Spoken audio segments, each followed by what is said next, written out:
Hello guys! Welcome to my channel, welcome to my vlog. Another information na naman na gusto kong ibahagi sa inyo guys. Siyempre, alam niyo naman, gala tayo dito sa Facebook kapag scroll tayo. So, may mga na-adapt tayo na natututo tayo, and then gusto ko rin i-share ko sa inyo yan guys. So, yan naman ang pagiging content creator natin. So, share natin para mas madami ang makaalam and hindi na nila magawa pa yon.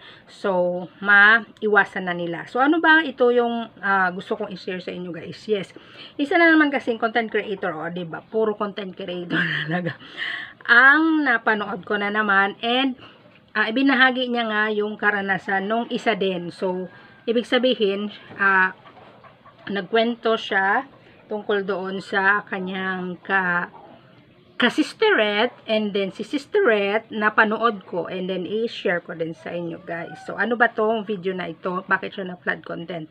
Well, kung kayo ay mahilig mag-flex or mag-upload ng mga niluluto nyo, so iwasan nyo ang mag-upload o magluto o i-share ang video na yan. Kasi nga nakaka-flood content, o diba? Matagal ko pa. Hindi, yung maliliit kasing isda guys. Yes, maliliit na isda ayaw ni Facebook kasi nakakapag-flood content.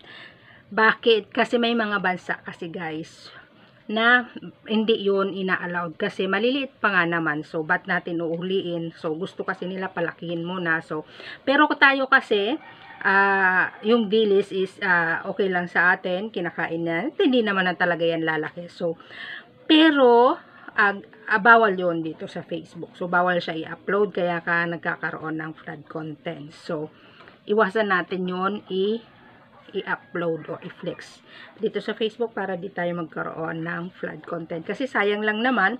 So, ibang video na lang i-upload natin. Sayang yung ma-earn na views doon, and yung pagod mo ka-video doon sa fish na maliliit. So, iwasan natin yan kasi nga ang reason is may mga bansa na ipinagbabawal ang paghuli ng maliliit na isda. So, yan lamang guys, and don't forget to share kung gusto mo naman yung mga pinagsasabi ko guys. And paki-follow na din ako sa aking Facebook account and other social media account guys. So, that's all for today. Bye for now.